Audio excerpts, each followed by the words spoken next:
Okay, I'm Tobias Moss, like in Kate. I'm 65. I'm from London, not Ontario, England. And I got to India and then something happened. Bingo.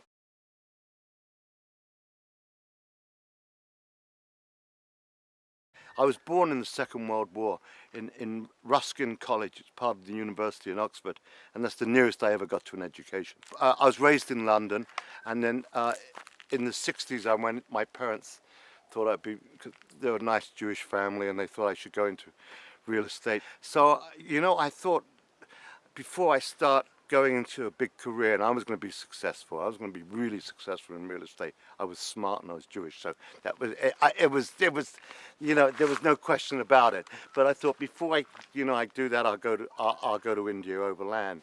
En route from Turkey onwards, every traveler you met on the road, they would say, "See you in Goa for Christmas."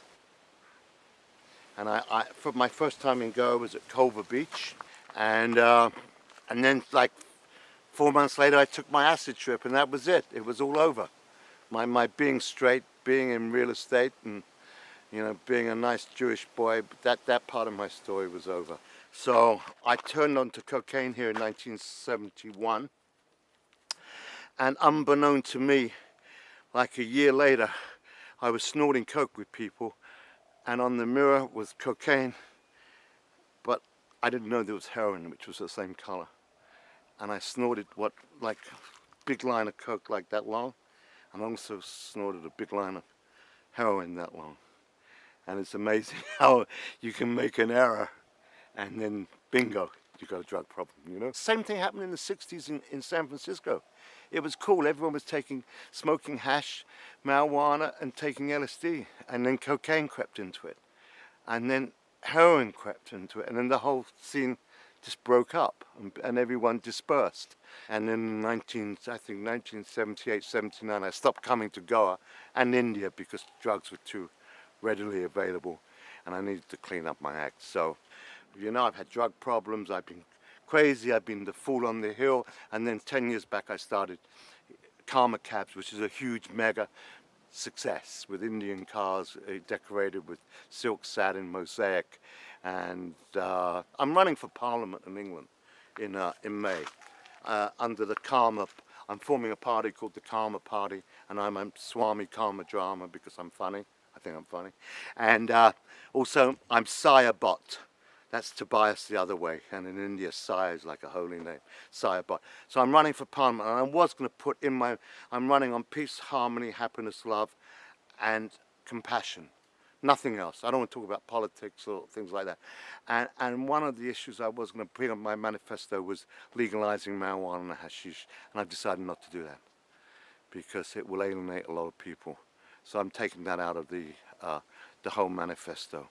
I mean, I really think that everybody should take LSD at one point in their life. It should be mandatory at school, under controlled environment. So all these jerk fucking idiot politicians who are running the world would have at least seen the truth once in their life. So if you ask me, do I advocate drugs? I don't know. I mean, I've seen too many casualties from drugs. There's this thing, when you take serious drugs, the time you start taking serious drugs to the time you stop taking them, your development is stifled. Your emotional, your mental, and your spiritual development is on hold. So when you stop taking the drugs, like with me, it was maybe a 15 or 20 year period, I had to catch up on all those years.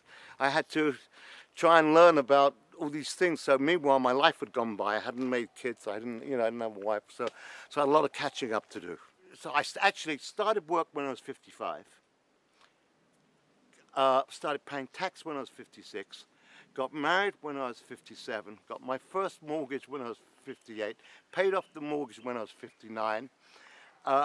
Moved to my wife's house when I was 60, and she left me when I was 61. So I did everything in reverse. People usually start work when they're 17, start paying tax, get married, get a mortgage, and when they're 55, they retire. I did everything the other way. So, I mean, Whether I fucked up or what, I don't know, but at least I saw the world. You know, I don't have kids, but that's the life.